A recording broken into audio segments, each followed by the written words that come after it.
अस्सलाम वालेकुम नाज़रीन, आप देख रहे हैं प्रोग्राम दो टोक। मैं हूं किरण नाज। आज मुल्क भर में आम इंतखाबात का मिनी रीप्ले यानी ज़िमनी इंतखाब का एक अहम तरीन मरहला मुकम्मल हो गया है। कौमी और सूबाई असम्बली की कुल 21 नशस्तों पर वोटिंग हुई है। कौमी असम्बली की 5 और सूबाई असम्बली की 16 नशस्तों पर आवाम ने अपना वोट कास्ट किया है।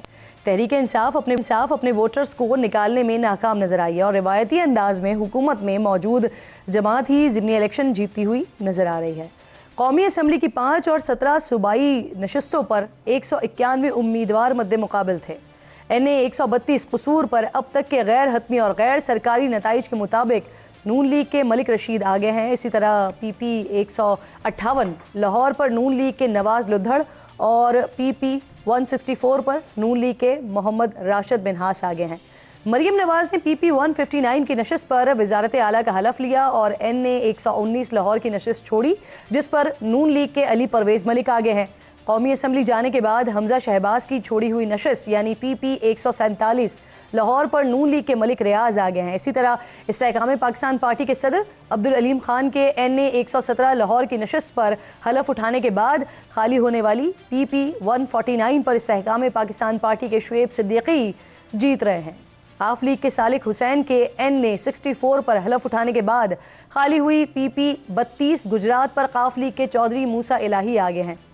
एहसन इकबाल इन्होंने नारोवाल में PP 54 छोड़ा था, जहां ज़िमनी इलेक्शन में उन्हीं के साहबजादे अहमद इकबाल इस वक्त आगे हैं।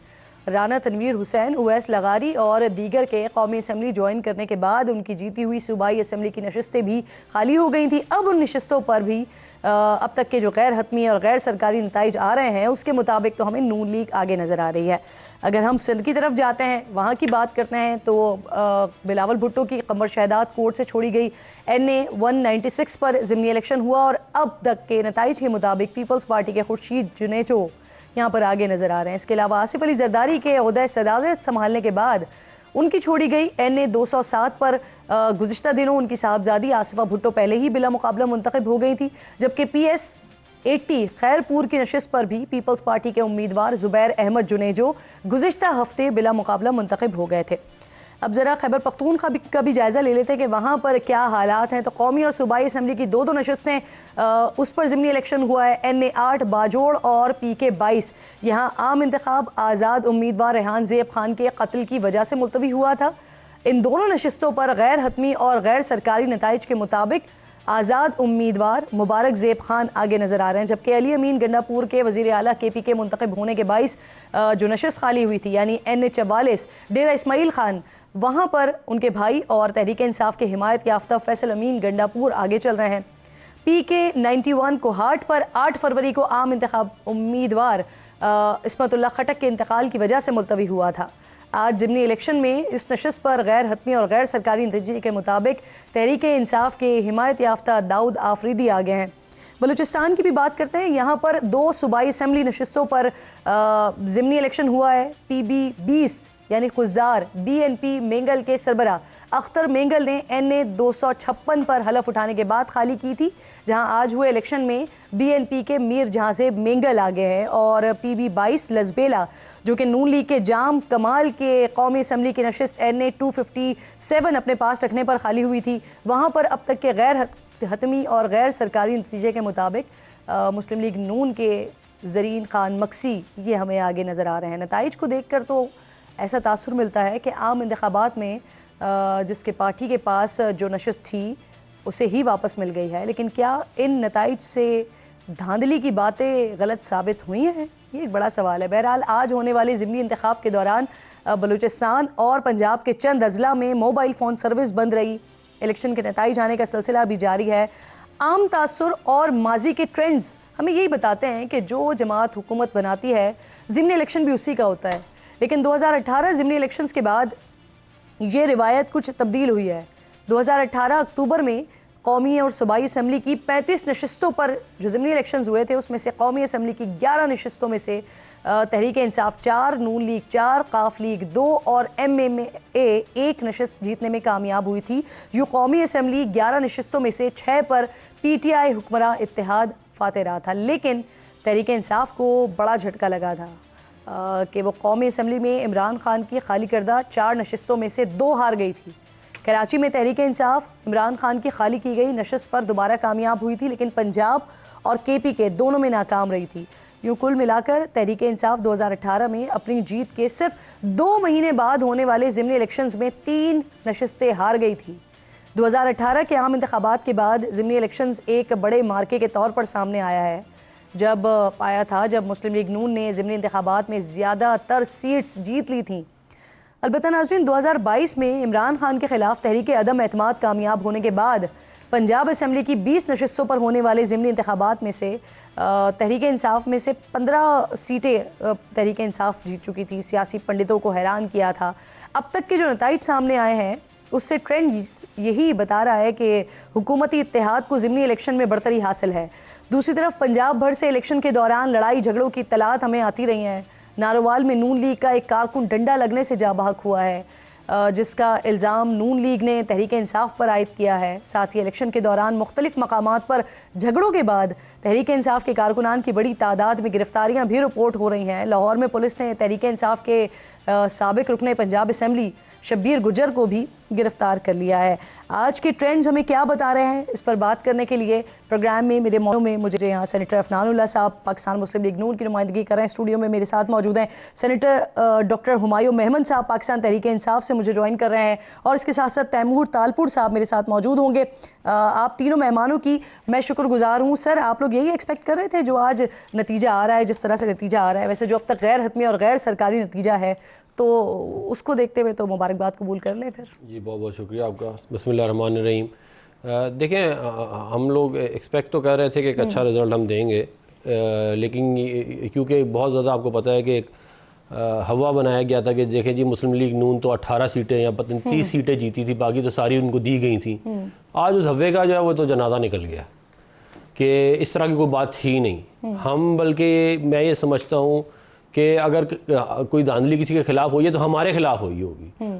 हमें किसी का कोई फ़ायदा नहीं पहुंचा, और ये रिज़ल्ट उस चीज़ की निशानदेही कर रहा है और बहुत वाज़ेह तौर पर बता रहा है। ये भी तो है ना कि हमेशा जब ज़िमनी इंतखाब होता है तो जो हुक्मरान जमात होती है उसका पलड़ा भारी होता है। कैसे ये जो 15 आप बता रही थी, 20 में से 15 PTI जीती थी, हुकूमत हमारी थी, पंजाब में भी, वफाक में भी। उससे आप पीछे चले जाएँ, PTI के दौर में जितने बाई इलेक्शन हुए सारे हम जीत गए, तकरीबन ऑलमोस्ट 90% हम जीत गए। तो ये आपकी पॉपुलैरिटी पे डिपेंडेंट होता है मामला कि आप जीतोगे कि आप हारेंगे। ये बात ज़रूर है कि जो 8 फरवरी का रिज़ल्ट आया है उससे अगर आप आज का रिज़ल्ट कंपेयर करें तो मैं ये समझता हूँ कि हम तो पंजाब हमने 8 फरवरी को भी स्वीप ही किया था। मैं ये समझता हूँ कि आप देखें ना, अगर पख्तूनख्वा में PTI बाजोड़ में 2 सीटें हार रही है तो इसका मतलब इनकी पॉपुलैरिटी तो जो है वो उसके वही बनाया हुआ था ना कि जी इतने पॉपुलर हुई, क्योंकि सोशल मीडिया में आप जाके जो मर्जी बोलते रहे, किसी ने चेक तो करना नहीं है। सही। तो ये वही उसी का ये एक सिलसिला था। तो आज जो है वो दूध का दूध और पानी का पानी हो गया। इससे पहले कि मैं अपने बाकी मेहमानों की तरफ जाऊं, बड़ी मुश्किल से प्रोटेक्ट चलने नहीं दे रहे हैं वैसे आप लोग, लेकिन जो कुछ नजर आ जाता है उसमें वो आपने एक ट्वीट किया है अभी कुछ देर पहले पिक्चर, और मैन ऑफ द मैच आपने मियां नवाज शरीफ साहब को लिखा है। ये कैसे मैन ऑफ द मैच है सर? ग्राउंड में भी नहीं है, और अब तो आपकी अपनी टीम के लोग कह रहे हैं कि वो तो मैच खेलने ही नहीं आए थे।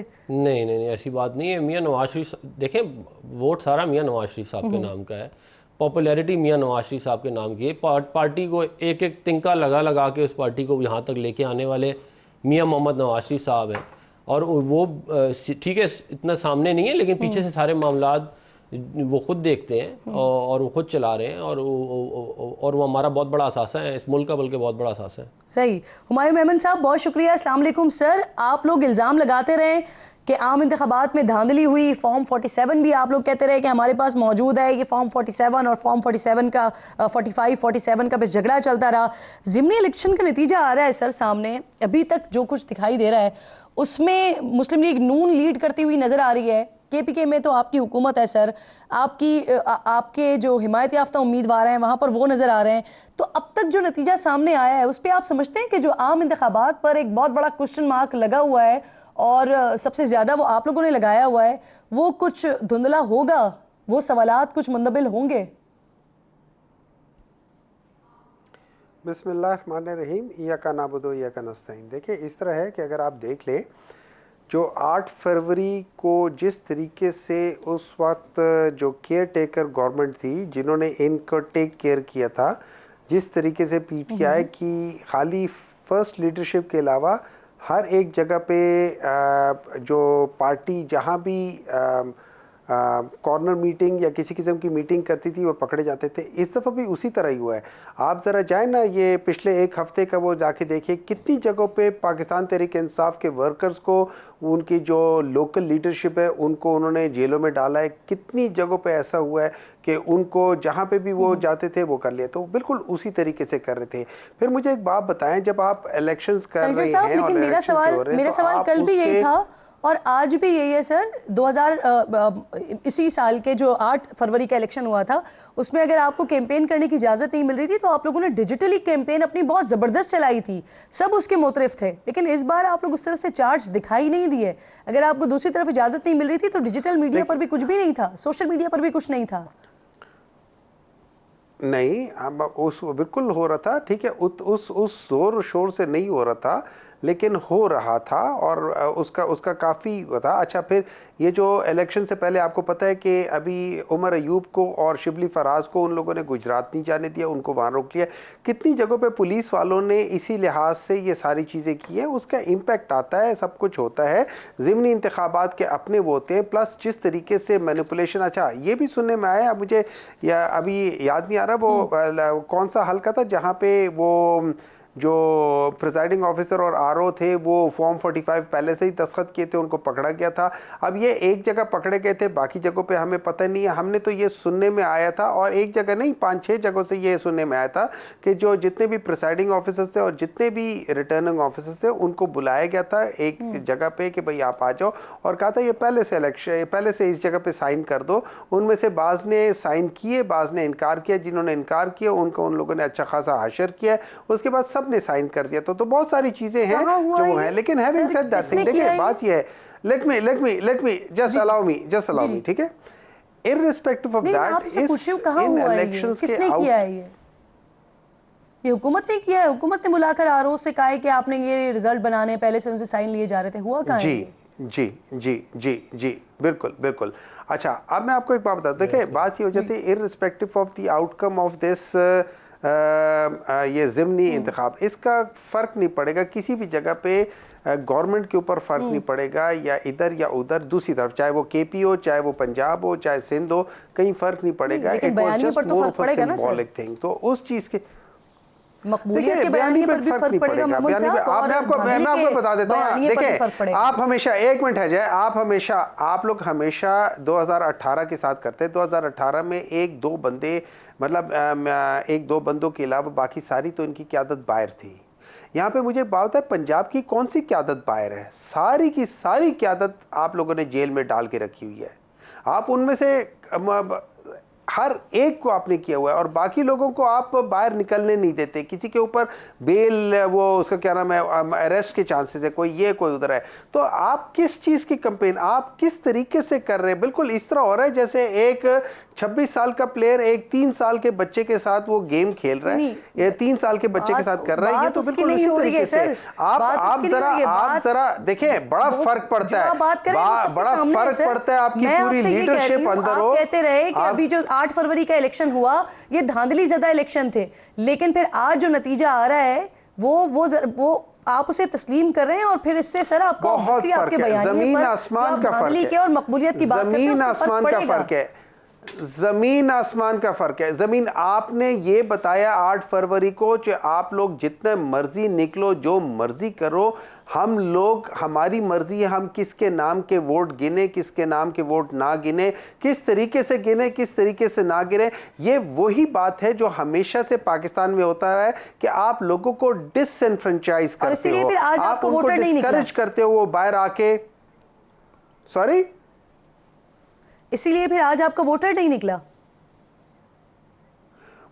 किसी हद तक शायद ये ज़रूर बात हुई हो, इसमें कोई शक नहीं है, किसी हद तक ये बात ज़रूर हुई हो। उसके अलावा भी बहुत सारे फैक्टर्स होते हैं, बहुत सारी चीज़ें होती हैं। बहुत सारे लोग जो होते हैं, जब ज़िमनी इंतखाबात जिसमें कोई उसका इम्पेक्ट ना आना हो, इररिस्पेक्टिव दैट, तो लोग ज़्यादातर बाहर फिर उस लिहाज से नहीं निकलते। तो there were multiple factors, but having said that thing, I think कि उसके बावजूद भी मुकाबला कोई ये नहीं था कि बहुत बड़े बड़े मार्जिन से वो जीत रहे हो। It was a tough contest, ठीक है, ये लोग जीत रहे हैं, बज़ाहिर उसके बिल्कुल जीत रहे हैं, और आप इसे तस्लीम करते हैं, लेकिन जो नतीजे आ रहे हैं आप इसे तस्लीम करते हैं। सॉरी, जो नताइज आ रहे हैं देखिए, आप मैं तो तस्लीम जो भी करते हैं रिजल्ट उसे। सामने दिखा रहे, मैं जो देखे ना, मैं तो ये समझता हूँ कि इस दफ़ा ज़्यादा मुझे ये भी देखा है कि 92 न्यूज़ के भी एक वो जो कवर करने जा रहे थे, मैं गुजरात में या किस जगह जा रहे थे, उनको वहाँ से रोक लिया, उनको कर दिया। बहुत सारी जगहों पे जो आपकी कवरेज करने वाले जो मीडिया टीम्स थी, उनको भी रोका गया। आई थिंक इस दफ़ा इन लोगों ने मैनेज अच्छे तरीके से किया है। इन लोगों ने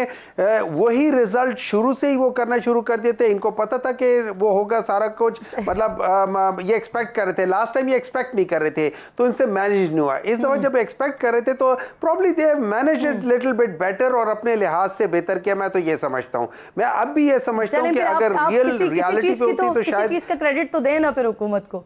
रिजल्ट मैनेज कर रहे हैं आपके मुताबिक, नहीं, तो मैं उस इनको पे चोरी credit का दें कि कहीं ना कहीं तो perform ये अच्छा चोरी करें। में ये ठीक। चोरी करने में मोहम्मद साहब, बहुत मुझे माहिर, इजाजत देना। ये लोग सर, चोरी करने में बहुत जी। माहिर होते जा रहे हैं, बहुत माहिर होते जा रहे हैं चोरी करने सर, में। आप सही कह रही हैं, अफनान क्रेडिट साहब- देना चाहिए इनको। अफनान साहब, आप रिस्पॉन्ड करना चाह रहे थे वो लाहौर वाले देखिए, एक वाक़े तो ये पर। बात है कि चोरी वाली बात ज़ाहिर है ये इनको नहीं करनी चाहिए थी, लेकिन कर दी है। तो उसका जवाब ये है कि ये डबल PhD जो है वो तो अडेरा जेल में बैठा हुआ है, जिसने सारी ये वाला गेम शुरू किया था। हाइब्रिड निज़ाम का पौधा लगाया, फिर उसको एक तनावर दरख्त बनाया, एक पेज का जो सारा फार्मूला था। और 2018 में जो कारीगरी की गई उसके ऊपर इमरान खान साहब को तो ऑक्सफोर्ड यूनिवर्सिटी से PhD मिल सकती है चोरी के ऊपर। जहाँ तक बात रहेगी इन्होंने की है जी, वो साइन हुआ था डॉक्यूमेंट। अब देखें ये PTI का आप फ्रॉड देखा करें, कितना कमाल का फ्रॉड करते हैं ये। एक डॉक्यूमेंट होता है फॉर्म 42।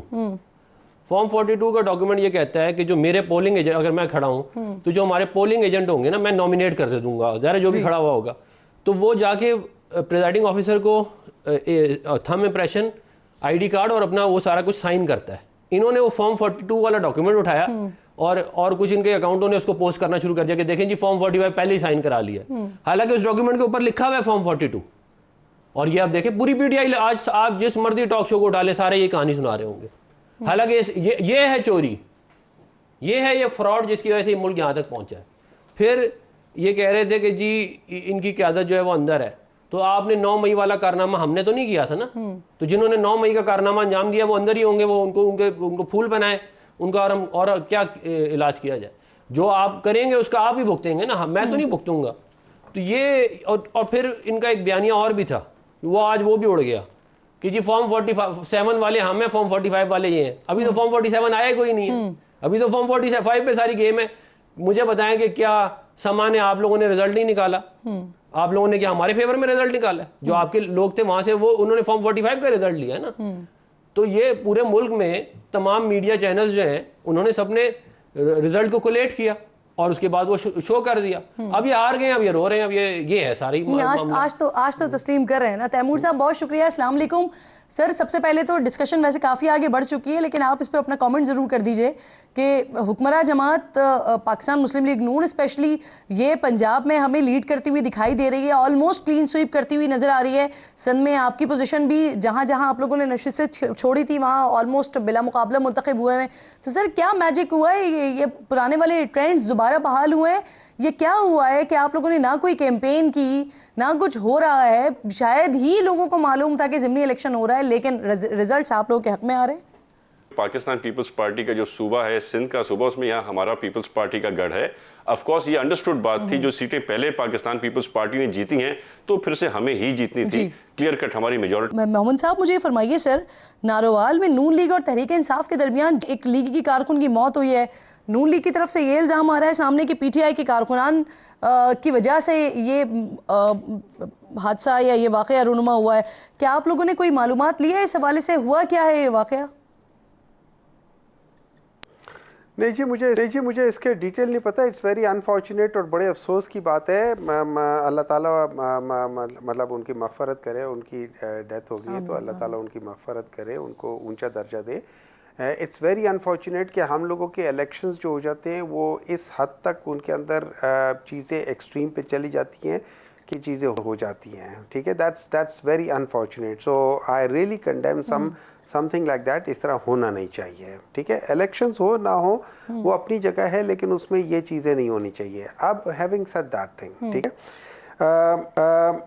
अनफॉर्चुनेटली अगर आप देखें आज से नहीं, मेरे लिहाज से पिछले 35 साल से ये जो इलेक्शन प्रोसेस है और ख़ास तौर पे इसके अंदर ये जो बेईमानी का एक आंसर आया हुआ है, अब ये बेईमानी किस जगह से होती है? क्या ये पॉलिटिकल पार्टीज करती है कि क्या, या इसमें रोल नॉन पॉलिटिकल फैक्टर्स का भी होता है, वो मैनिपुलेट करती हैं, करवाती हैं, या क्या होता है? जब तक ये चीज़ें ख़त्म नहीं होंगी ना, पाकिस्तान के अंदर कभी तरक्की नहीं होगी। उसकी तरक्की ना होने की एक वजह है, ये याद रखें कि दुनिया का एक उसूल है कि जो मेरिट पे जो होता है ना, वो हमेशा सही डिसीजंस लेता है, और जो शख्स मेरिट पे नहीं होता वो हमेशा जो उसको लेकर आया होता है उसको प्लीज करने के लिए डिसीजंस लेता है। ये एक जनरल बिल्कुल ठीक सर। क्योंकि मैं बात कर रही थी चले जो जाते है हैं, आप कारकुन की जो हलाकत का वाकया हुआ है, आप कह रहे हैं कि आपके पास उसकी डिटेल्स नहीं है, हुकूमत का क्या मौक़िफ़ है इस पर सर? जरा बताइए, आपके पास इसकी डिटेल्स हैं, क्या हुआ ये वाकया? देखिए, इसके ऊपर हुआ ये कि PP54 नारोवाल में हमारे एक कारकुन थे, उनकी उम्र भी थोड़ी सी बहुत ज़्यादा तो नहीं थी, लेकिन मेरे ख्याल 50s के अराउंड थी। तो उनके सर के ऊपर PTI के कारकुनों ने डंडे मारे, तो वो जो है उनका इंतकाल हो गया उधर ही। तो उधर फिर वो एहसन इकबाल साहब भी पहुँच गए थे, और बड़ा अफसोसनाक वाकया है। इस हद तक मामलात को नहीं लेके जाना चाहिए कि एक दूसरे को हम मतलब जान से ही मार दें। और सियासत का तो ऑब्जेक्टिव ये है, देखें डेमोक्रेसी की ब्यूटी क्या है कि आपने एक रजीम से दूसरे रजीम में जाते हैं वायलेंस के बगैर, वरना तो वायलेंस के साथ तो हमेशा दुनिया में चलता रहा ना कि एक गया, दूसरा आया, उसने उस पहले को मार दिया, फिर तीसरा आ गया, चौथा आ गया। तो जमहूरियत में तो होता ही है कि आपको वायलेंस जो है वो नहीं करना पड़ता, आप रजीम जो है वो शिफ्ट कर जाते हैं। तो वो बदकिस्मती है कि आज जो नारोवाल में वाक़या हुआ है, लेकिन इसके अंदर देखें काफ़ी हद तक इमरान खान साहब और ये जो हमारे भाई हैं बाकी सारे, इन लोगों को ये बात देखना पड़ेगा कि ये जो इतना ज़्यादा ये पोलराइजेशन माशरे में बढ़ा देते हैं कि ज़िंदगी मौत का मसला है, ये नहीं होना चाहिए। बिल्कुल ठीक। मुझे एक छोटा सा ब्रेक लेना है, मेरे तीनों मेहमान साथ ही मुझे वापस आते हैं।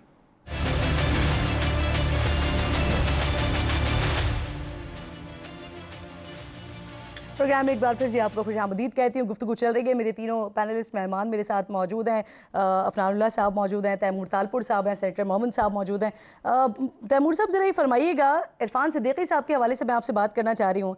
इरफान सिद्दीकी साहब कहते हैं कि मिलिट्री कोर्ट्स ने 9 मई के जो केसेस हैं उसके फैसले कर लिए हैं, लेकिन अदलिया की रुकावटों की वजह से उनका ऐलान नहीं किया जा रहा। कॉमेंट कीजिएगा ज़रा इस पर। मैं समझता हूँ कि हर चीज़ अपने तरीक़ेकार से चल रही है, और जो फैसले हैं वो फैसले होंगे और ज़रूर सामने भी आएंगे। तो मेरे ख्याल से थोड़ा सा अगर ये इंतज़ार करेंगे तो चंद लम्हों में, चंद दिनों में, चंद हफ्तों में इनके साथ सामने सारे फैसले आ जाएंगे।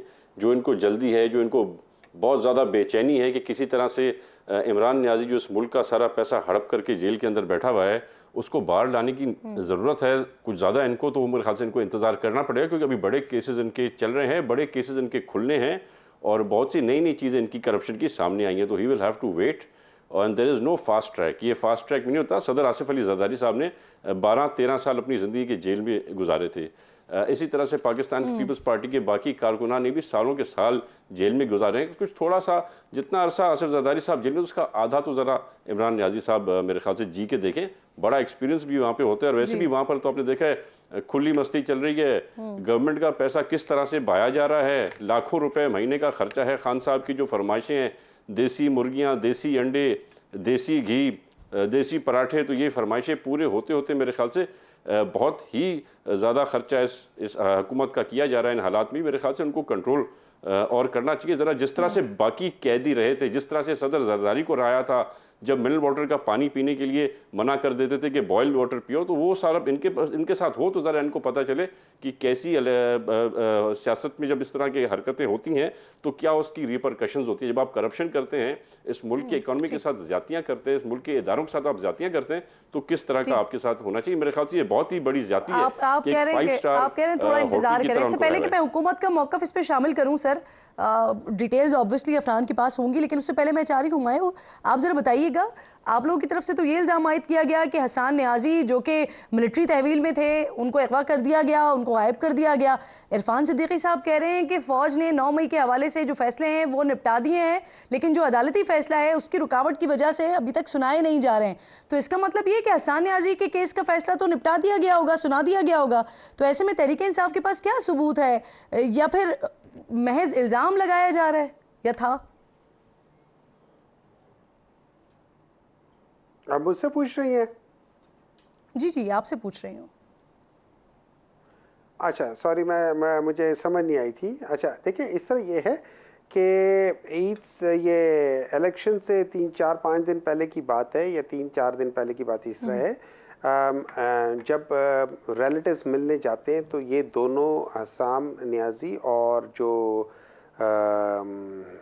नाम भूल गया मेरे से, अच्छा वो आप नहीं थे, वो उन जगहों पे नहीं थे, तो उनसे पूछा कि उनसे क्या है, तो उनके जो मेट्स थे, सेल मेट्स थे, उन्होंने कहा कि जी उनको कहीं हसन न्याजी और इबाद फारूक की बात कर रहे हैं आप? ना मालूम, हाँ अब्बास फारूक की बात कर रहे हैं, सॉरी अब्बास फारूक की, तो उनको कहीं लेकर चले गए, तो इस वजह से उनकी मुलाकात नहीं हो रही, वो अपनी जगह पर है। मैं थोड़ा सा एक कमेंट करता हूँ, ये तो उस बेसिस पे हम कह रहे हैं कि जी उनको क्यों लेकर चले गए, और ये उनके सेलमेट्स और उनकी फैमिली वालों की तरफ से ये बात है, तो इस वजह से हमने इसको कहा है, जो उन्होंने कहा है हम उसको लेकर चल रहे हैं आगे, ठीक है।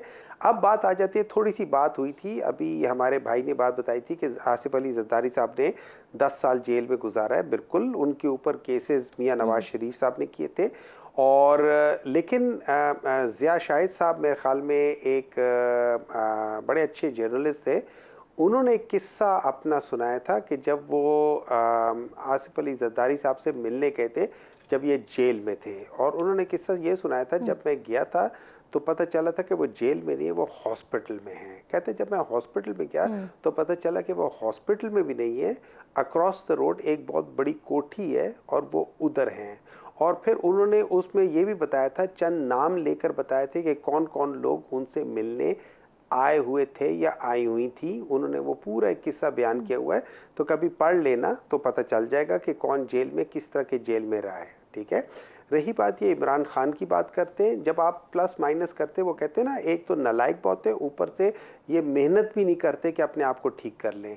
जब सिंपल आप प्लस माइनस कर लेना, और अगर आप 4,000 रुपये कभी अगर आप एक मुर्गी कर ले या 5,000 रुपये की भी मुर्गी कर ले, तो जितने पैसे इन लोगों ने बताए हुए हैं उस पे उसका 1/4 बहुत सादा सा सवाल मैंने आपसे पूछा था, ठीक है। देसी मुर्गी खानी है हराम मैं में। उस सवाल का जवाब ढूंढने की कोशिश कर रही थी आपकी बात से, लेकिन आप जो है वो आप मुख्तलिफ जवाबात दे रहे थे, मैं लेकिन क्योंकि वक्त अब बिल्कुल कम हो गया, मैंने उसका जवाब मैंने उसको बता दिया ना कि मैंने उसका जवाब बता दिया, मैंने उसका जवाब बता दिया कि जो उनके रिलेटिव्स थे और जो उनके इनमेट्स थे उन्होंने ये बातें बताई थी, तो उस लिहाज से सर फिर उसके बाद अगर उस लिहाज से बात थी तो फिर इस पे आप लोगों को चाहिए था कि मुकम्मल तौर पर पहले तहकीकात करते, फिर इतना बड़ा इल्जाम लगाते ना सर, फिर इतनी बड़ी बात करते। इसलिए मैं आपसे सवाल कर रही थी सर, ये इरफान साहब ने इरफान साहब ने जो एक बात की कि 9 मई के जो मुकदमात हैं वो निपटा दिए गए हैं, ये उन्होंने सर अपनी इंफॉर्मेशन की बेस पर बात की है या पूरी हुकूमत को ये बात मालूम है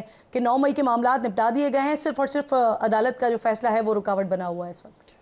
देखिए मुझे एग्जैक्टली इस केस का जो है वो नहीं मालूम, मैं ऐसी इस पर कमेंट इसलिए नहीं करना चाह रहा। अगर इरफान सिद्दीकी साहब कह रहे हैं तो ठीक ही कह रहे होंगे, मोस्ट प्रॉब्ली मेरी नॉलेज में जो है वो ये बात नहीं है, तो इसलिए मैं उसको नहीं कंफर्म कर सकता।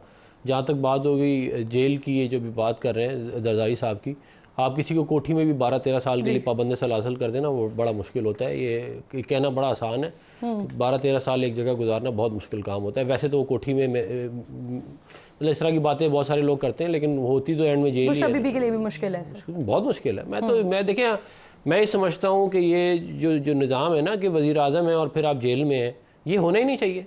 आप यहाँ आप ताकत में हैं या आप उधर हैं, आप जेल में पड़े हुए हैं, ये तो कोई बात नहीं। इतनी सियासी रवादारी इस मुल्क में होनी चाहिए कि एक दूसरे से बात कर सकें, एक दूसरे को बर्दाश्त कर सकें, एक दूसरे की हुकूमतों को बर्दाश्त कर सकें। इसलिए हमने COD भी किया था, मगर वो बदकिस्मती से COD के बाद जो है वो जो कुछ हुआ, वो इमरान खान साहब आए और उन्होंने सारा जो जमहूरी गेंद था वो सारा वापस हो गया। एक मैं बात और इलेक्शन से रिलेटेड ऐड ये करना चाहूँगा कि देखें, ये जो स्टेबिलिटी की बात की जाती है ना, ये स्टेबिलिटी आती है उस फीलिंग से कि अगर मेजर स्टेक होल्डर्स, कॉन्टेस्टर्स, वोटर सारे ये समझ रहे हैं कि फेयर गेम है। अगर वो समझते हैं कि फेयर गेम नहीं है तो फिर स्टेबिलिटी नहीं आती। बिल्कुल ठीक, बिल्कुल ठीक। और मुल्क को इस वक्त स्टेबिलिटी की ज़रूरत है, सियासी तौर पर भी और माशी तौर पर भी। बहुत शुक्रिया, आप तीनों महमूद थे।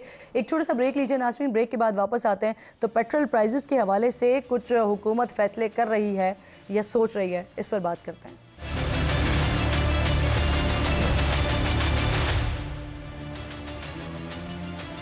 प्रोग्राम में एक बार फिर जी आपको खुशामदीद कहूँगी। हुकूमत ने पेट्रोलियम मसनूआत की कीमतों को डी रेगुलेट करने पर गौर शुरू कर दिया है। ज़राए बता रहे हैं कि अब तेल की कीमतों का जो तयन है वो विफाकी हुकूमत नहीं बल्कि ऑयल कंपनीज खुद करेंगी, जिसके बाद मुल्क भर में पेट्रोल और डीजल की यकसा कीमतों का खात्मा होगा और ऑयल कंपनीज मुख्तलिफ शहरों और कस्बों के लिए अपनी अपनी कीमतें मुकर्रर करने के लिए आज़ाद हो जाएंगी।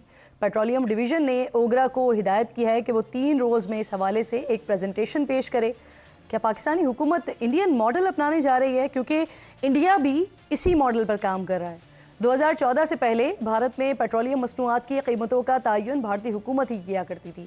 हर 15 दिन बाद नई कीमतों का ऐलान किया जाता था, लेकिन 2014 में भारतीय हुकूमत ने कीमतों के तयन का इख्तियार ऑयल कंपनीज के सुपुर्द कर दिया था, जिसके बाद ऑयल कंपनीज 15 रोज़ के लिए पेट्रोल और डीजल की कीमतों का ऐलान करती थी। लेकिन 2017 में इस निज़ाम को भी चेंज किया गया और अब ऑयल कंपनीज रोज़ाना की बुनियाद पर ऑयल की कीमतों का ऐलान करती हैं। पेट्रोलियम मसनूआत की कीमतें डी रेगुलेट करने के बाद भी भारतीय हुकूमत एक्साइज ड्यूटी, लेवी और वैल्यू एडिड टैक्स की मद में कंपनी से टैक्स वसूल करती है और इसमें हर रियासत के हिसाब से तब्दीली आती रहती है। इसी तरह नाजरीन, पेट्रोल की कीमतें भी रियासत और शहरों के हिसाब से तब्दील होती हैं। मिसाल के तौर पर आज भारतीय शहर मुंबई में पेट्रोल की कीमत 111 रुपये 35 पैसे है, कोलकाता में 106 रुपये 3 पैसे है, चेन्नई में 102 रुपये 63 पैसे है और भारतीय राजधानी दिल्ली में इसकी कीमत 96 रुपये 72 पैसे है। यानी एक ही मुल्क में शहर के हिसाब से पेट्रोल की कीमत में तकरीबन 12 रुपये का फ़र्क है। और अगर हुकूमत इस मॉडल का इतलाक़ पाकिस्तान में करती है तो फिर इस्लामाबाद, लाहौर, कराची, पेशावर और कोयटा समेत हर शहर में पेट्रोल और डीजल की कीमत बिल्कुल अलग अलग होगी। इसका जवाब जानने की कोशिश करेंगे और ये कितना फ़ायदेमंद होगा पाकिस्तान के लिए, इस पर बात करने के लिए खुर्रम शहजाद साहब, माशी तजिया, और शुक्रिया आपके वक्त का। खुर्रम, सबसे पहले तो ये फरमाइए कि जो पाकिस्तानी हुकूमत सोच रही है डी रेगुलेट करने के हवाले से, ये बता दीजिए कि ये एक तो इसका मैकेनिज़्म क्या होगा कैसे? क्योंकि हमारे सामने भारत का एक मॉडल मौजूद है, क्या उसी मॉडल को फॉलो किया जाएगा या इससे बेहतर कोई ऑप्शन मौजूद है हमारे पास? जी अस्सलाम वालेकुम किरण, थैंक यू वेरी मच। देखिए, ये डिसीजन इवेंचुअली होना है और ये ही ठीक डिसीजन होता है। इसके 2 फ़ायदे हैं। एक, इसे कहते हैं डी रेगुलेशन, जो कि ओपन मार्केट या फ्री मार्केट को जो है प्रमोट करता है, जिसमें डिमांड सप्लाई की बेसिस पे कीमतें तय होती हैं, ना कि जो है कोई हुकूमत आके उसे कीमत को तय करे। दूसरा, डी पॉलिटिसाइज भी इसकी वजह से जो है वो ये जो पेट्रोलियम मसनूआत की कीमतें ये होंगी, क्योंकि आपने देखा होगा कि पेट्रोल की कीमतों पे बहुत ज़्यादा पॉलिटिक्स होती है और उसकी वजह से झूठे वादे किए जाते हैं, गलत वादे किए जाते हैं कि जी पेट्रोल सस्ता कर दिया जाएगा, बिजली में सस्ती कर दी जाएगी, और उसकी बेसिस पे फिर IMF के साथ भी जो है प्रॉब्लम्स होती हैं। जो गवर्नमेंट आती है, आवाम कुछ और एक्सपेक्ट करती है, गवर्नमेंट कुछ और करती है और इवेंचुअली जो है फिर वो जो है इकोनॉमिक पॉलिसी जो है वो आपकी ठीक तरीके से फॉलो नहीं होती। इसमें देखें फ़ायदा क्या। अच्छा, ये जो तब्दीली करने का सोच रही है हुकूमत, ये IMF के मुतालबे पर हो रहा है? नहीं, ये IMF, अब देखें, IMF ये कहता है कि आप मार्केट बेस्ड जो है प्राइसिंग करें, तो ये एक तरह से मार्केट बेस ही होता है। इसमें IMF अगर कहता है या नहीं कहता, ये मैं गलत सही नहीं कह रहा कि IMF कह रहा है, ये एक्चुअली सही डिसीजन होना चाहिए और ये डीपोलिटिसाइज किया जाता है कि जी आप मार्केट बेस्ड जो है पेट्रोलियम प्राइसेस करें या कोई भी कीमत हो किसी भी कमोडिटी की। मैं इसका आपको बताता हूँ कि किस तरह से प्राइसेस जो है इम्पैक्ट करती हैं। देखें, अगर एक इम्पोर्ट ड्रिवन इकोनॉमी है और ख़ासकर हम भी इम्पोर्ट करते हैं, बहुत बड़ा हिस्सा अपने कंजम्पशन का तेल का जो है वो इम्पोर्ट करते हैं और हमारी लोकल रिफाइनरीज भी बनाती हैं। तो जहाँ पे रिफाइनरीज ज़्यादा होंगी, जहाँ पे डिपोज ज़्यादा होंगे, स्टोरेज ज़्यादा होगी और पोर्ट नज़दीक होगा, वहाँ पे कीमतें कम होंगी और ये होना भी चाहिए। आज देखें, कराची की आवाम, सिंध की आवाम, KP की आवाम को या इवन पंजाब के अपर एरियाज़ को जो है हम जो है वो फंड करते हैं पेट्रोल प्राइसेस को। मिसाल के तौर पे अगर पेट्रोल यहाँ पे जो लैंडेड कॉस्ट है कराची में क्योंकि यहाँ पे डिपोज करीब हैं, अगर रिफाइनरीज करीब हैं अगर, और पोर्ट करीब है, तो हमें तो पेट्रोल सस्ता पड़ना चाहिए ना, क्योंकि हमारी ट्रांसपोर्टेशन कम पड़ती है। इसी तरह से यहाँ से अप कंट्री पेट्रोल लेके जाया जाता है, तो ये जो पूरी ट्रांसपोर्टेशन कॉस्ट बीच में पड़ती है, ये उनको पड़नी चाहिए जिनको वहाँ पेट्रोल चाहिए। लेकिन ये कॉस्ट भी हम जो है वो बेयर करते हैं, क्योंकि पेट्रोल की प्राइस बेयर पूरे करते हैं। मुल्क में सेम रहती है। पूरे मुल्क में क्योंकि पेट्रोल की प्राइस सेम रहती है, इसके नतीजे में क्या होगा कि अगर कंपनियां यहाँ पे इंपोर्ट करती हैं और यहाँ बेचती हैं, तो पेट्रोल यहाँ सस्ता होगा सिंध में, और जिस जिस तरह दूर जाएंगे वहाँ पे पेट्रोल महंगा होगा। और ये ऐसा ही होता है दुनिया भर में, ये ऐसा नहीं है कि पाकिस्तान कोई अनोखी चीज़ करने जा रहा है। मेरे ख्याल में इससे पेट्रोल की जो है वो कीमतों में ज़्यादा बेहतरी आएगी और कंपटीशन बढ़ेगा, और हमें रिफाइनरीज लगानी चाहिए, डिपोज लगानी चाहिए, ताकि पेशावर में हो या कोई जो है वो अपर एरिया में पंजाब में, उनको भी पेट्रोल सस्ता मिले। लेकिन उससे ये होगा कि डेवलपमेंट होनी चाहिए आपके पेट्रोलियम अच्छा, सेक्टर में। एक तो ये वाला, क्योंकि ये वाला जो आप बात कर रहे हैं ना खुरम, ये मॉडल तो हमारे सामने मौजूद है ना, इंडिया की मिसाल हमारे पास मौजूद है। लेकिन ये बताइए कि क्या इसमें मुख्तलिफ कंपनीज हैं, उनके पेट्रोल पंप्स हैं, उस पर भी फिर कीमतें अलग अलग होंगी? ये भी होगा, ऐसा भी हो सकता है? एब्सोल्युटली ऐसा ही होगा। रिटेल प्राइसेस ही चेंज होती हैं, क्योंकि एक कंपनी, मिसाल के तौर पे एक नेशनल कंपनी हमारी है जो कि प्राइवेट सेक्टर में भी ऑपरेट कर रही है, पीएसओ की मैं बात करता हूँ। तो पीएसओ जो है मुल्क के कोने कोने में पेट्रोल पंप्स हैं, लेकिन उसको कराची में पेट्रोल लाने के लिए उतनी कॉस्ट नहीं पड़ती जितना मरी में लेके जाने के लिए पड़ती है, या अयूबिया या मुजफ्फराबाद की तरफ लेके जाने के लिए पड़ती है, क्योंकि यहाँ से और वहाँ का डिस्टेंस बहुत है। यहाँ से इंपोर्ट होता है, फिर रिफाइनरियाँ भी बनाती हैं पेट्रोल कुछ, और वो जाता है। तो डेफिनेटली हर पेट्रोल पंप, देखिए अमेरिका में भी ये होता है, इंडिया में भी होता है, और सारी इमर्जिंग इकोनॉमीज में भी ऐसा ऐसा ये हो रहा है। हर पेट्रोल पंप पे प्राइस चेंज होती है। लेकिन मैं इसमें कहता हूँ एग्जैक्टली, मैं आपसे अब यही चीज पूछना चाह रही थी खुरम, कि देखें जो हम इंपोर्ट कर रहे हैं ऑयल, उसकी तो पाकिस्तान पहुंचते पहुंचते तकरीबन कीमतें यकसा होती हैं, लेकिन असल फर्क पड़ेगा जो ट्रांसपोर्टेशन, जो पाकिस्तान के अंदर जो ऑयल रिफाइनरीज लगी हुई हैं, अब उसकी कीमतों का तयन कैसे होगा? मिसाल के तौर पर एक रिफाइनरी कराची में लगी हुई है, एक रावलपिंडी में लगी हुई है, कीमतों का तयन कैसे होगा? इसका मैकेनिज्म क्या होगा? देखें, अभी जो एक मैकेनिज्म अभी भी इसको ना इक्वलाइज, इसे कहते हैं इनलैंड फ्रेट इक्वलाइजेशन मार्जिन। एक खास प्राइस के अंदर, एक फॉर्मूले के अंदर, अभी जो पेट्रोल की प्राइस है या डीजल की प्राइस है, इसके अंदर एक खास फॉर्मूला है जिसके थ्रू ये जो ट्रांसपोर्टेशन कॉस्ट है ना, इसको एडजस्ट किया जाता है। मिसाल के तौर पे अगर मरी में पेट्रोल की प्राइस 400 रुपये की या 350 रुपये की पड़ रही है, और कराची में 150 रुपये की पड़ रही है, या मैं एग्जांपल देता हूँ 200 की पड़ रही है, तो वो इक्वलाइजेशन मार्जिन एवरेज निकलता है 5-6 रुपये, 8 रुपये, 10 रुपये का एवरेज एक निकलता है। वो हर एरिया के हिसाब से वो बढ़ जाता है। तो इनलाइन इक्वलाइजेशन मार्जिन जो होगा ना, ये फिर अपना अपना निकला करेगा ट्रांसपोर्टेशन। जैसे मिसाल के तौर पे अगर पिंडी में कोई रिफाइनरी है और वो पंजाब के लोअर एरिया में लाना चाहती है, और बीच में कोई रिफाइनरी या डिपो नहीं है, डिपो स्टोरेज की बात हो रही है, तो फिर वो प्राइस एडजस्ट होगी उस हिसाब से कि आपको पेट्रोल लाने के लिए, घर तक पहुंचाने के लिए मुझे इतनी कॉस्ट लग रही है। हो सकता है कहीं पे 250 का पेट्रोल हो, कहीं पे जो है 200 का हो सकता है कहीं पे जो है 300 रुपये का पेट्रोल हो। तो ये बिल्कुल चेंज होगा, ये बिल्कुल पेट्रोल की जो अवेलेबिलिटी चेंज होगी। मेरे ख्याल में प्राइस की रैशनलाइजेशन ज़्यादा ज़रूरी है कि जितना दूर पेट्रोल आप पहुंचाएं, जो भी प्राइस सेट होती है और डी रेगुलेट होती है, इस पर अमल करवाना किसकी जिम्मेदारी होगा? क्योंकि ऑब्वियसली 18 अमेंडमेंट के बाद तो ये सूबे की जिम्मेदारी है कि आप जो है वो प्राइस कंट्रोल, उनका काम है करवाना, और इसी सारे मामले पर हमारे पास सियासत होती है, तो फिर ये करेगा कौन? देखें, ये तो देखें, पेट्रोल पंप करेगा ना। पेट्रोल, आप जब पेट्रोल लेने जाएंगे, वो कंपनी कहेगी कि जी इस पेट्रोल पंप पे ये प्राइस है, मुझे इतने की पड़ती है। उसके बराबर में जो दूसरे कंपनी का पेट्रोल होगा, पेट्रोल पंप होगा, वो कहेगा मुझे इतने की पड़ती है। तो कंपटीशन भी क्रिएट होगा।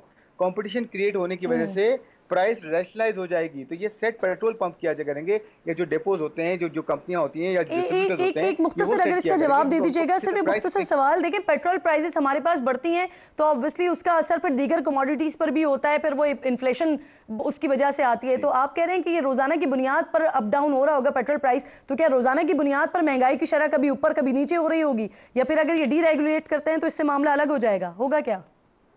नहीं, आई डोंट थिंक कि रोजाना की बुनियाद पे होगा। शुरू में मुझे लगता है कि ऐसा हो सकेगा कि हर 15 दिन की एवरेज ही निकला किया करेगी, जैसे आज होता है कि हर 15 दिन बाद या एक हफ्ते बाद जो प्राइस आपकी एवरेज इंपोर्ट कॉस्ट और रिफाइनरी की प्राइस और सब मिला के जो पड़ेगी, वो सेट हुआ करेगी। ऐसा नहीं होगा कि हर घंटे में प्राइस चेंज होगी, लेकिन ये हो सकता है कि एक आध हफ्ते के बाद प्राइस चेंज हो। मेरे ख्याल में इतना जल्दी इंपैक्ट नहीं आएगा, आहिस्ता आहिस्ता रैशनलाइज हो जाएगा और कंपटीशन होगा।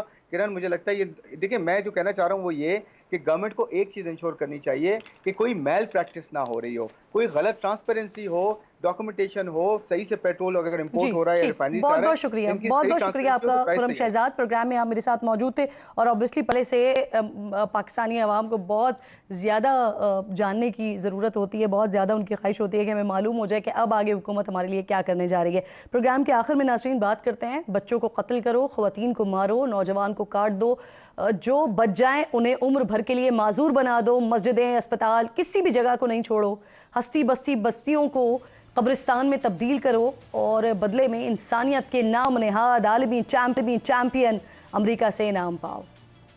अमेरिका ने मजलूम फ़लस्तीनियों की नस्ल कुशी करने पर इजराइल को 26 अरब डॉलर की इमदाद के इनाम से नवाज डाला है। अमरीकी ऐवान नुमाइंदगान ने हंगामी इमदाद का जो बिल मंजूर किया है, इसमें से 14 अरब डॉलर फ़ौजी इमदाद के होंगे। जिस वक्त अमरीकी ऐवान नुमाइंदगान इसराइल को शाबाशी दे रहे थे, ऐन उसी वक्त इसराइली तैयारे मगरबी किनारे और रफ़ा में तैयारों से आग बरसा रहे थे। इसराइली बमबारी के नतीजे में 48 फ़लस्तीनी शहीद हुए, जिनमें से 13 बच्चों और 2 ख़वातीन का ताल्लुक़ एक ही ख़ानदान से है। अक्टूबर से जारी इसराइली फ़ौज के हमलों में अब तक 34,000 से ज़ायद फ़लस्तीनी शहीद हो चुके हैं, 80,000 से ज़ायद ज़ख्मी हो गए हैं। खान यूनिस से इसराइली फ़ौज के इनखला के बाद फ़लस्तीनियों की वापसी शुरू हो गई है। आज नसर मेडिकल कॉम्प्लेक्स के अहाते से इज्तिमाई कब्र दरियाफ्त हुई है, जिससे 180 फ़लस्तीनियों की लाशें मिली हैं। इसराइली अफवाज के बाद इसराइली शहरी भी जत्थों की शक्ल में फ़लस्तीनियों पर हमला आवर होने लगे हैं। रॉयटर्स के मुताबिक 12 अप्रैल को मगरबी किनारे के इलाके अल मुगैर में असलहे से लैस दर्जनों इसराइलियों ने धावा बोला, घरों में घुसकर तोड़ फोड़ की, गाड़ियों को आग लगाई। जिन फ़लस्तीनियों ने ज़रा सी भी मज़ामत की, उन पर गोलियां चला दी, जिससे एक शहरी शहीद हुआ, कई ज़ख्मी हुए। लेकिन अमेरिका को ये दिखाई नहीं देता। वो न सिर्फ डॉलर से इसराइल की मदद करता है, बल्कि अगर कोई फ़लस्तीनियों के हक़ में हल्की सी भी आवाज़ उठाए ना, तो उससे बर्दाश्त नहीं होता। न्यूयॉर्क की कोलंबिया यूनिवर्सिटी के तलबा ने इसराइली मजालिम के ख़िलाफ़ आवाज़ हक़ बुलंद की, मज़लूम फ़लस्तीनियों से यकजहती का इजहार किया। अमरीकी पुलिस से 100 से ज़ायद तलबा को गिरफ़्तार कर लिया अमरीका की पुलिस ने। यूनिवर्सिटी इंतज़ामिया, अमरीकी रुकन कांग्रेस, उनकी बेटी समेत 3 तालिबात को मुअत्तल कर दिया है। अमरीकी शय पर इसराइल पर हर हद इसराइल पार करता जा रहा है। इसराइली दफ्तर ख़ारजा ने अक़वाम मुत्तहिदा में फ़लस्तीन की रुकनीत की हिमायत में वोट देने वाले ममालिक के सफ़ीरों को तलब करने का ऐलान किया है। इसराइली दफ्तर ख़ारजा के मुताबिक फ़्रांस, जापान, जनूबी कोरिया, माल्टा और एक्वाडोर समेत दीगर ममालिक के सफ़ीरों को तलब करके एहतजाज किया गया है। अमरीका की जानिब से करारदाद को वेटो करने पर फ़लस्तीनी अथॉरिटी ने भी अमरीका से ताल्लुकात पर नज़रसानी करने का ऐलान किया है। हमास के सरबराह इस्माइल हानिया ने भी अमरीकी इक़दाम की मज़म्मत की है। इस्माइल हानिया ने तुर्क सदर रजब तैयब अर्दवान से भी मुलाकात की है। सदर अर्दवान ने बताया कि तुर्किया ने इसराइल पर तजारती समेत मुतअद्दिद पाबंदियाँ आयद की हैं। इसराइल को अपने मजालिम की भारी कीमत अदा करनी होगी, आज नहीं तो कल तो अदा करनी होगी। दुनिया में भी और आखिरत में भी उसको ये कीमत ज़रूर अदा करनी होगी। साथ साथ मुसलमान क़यादत को भी जवाब ज़रूर देना होगा कि जो ताकत रखते हुए भी मज़लूम फ़लस्तीनियों पर उठने वाले हाथ को रोकने की कोशिश नहीं कर रहे हैं।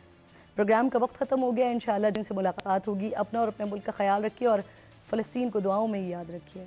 अल्लाह निगहबान।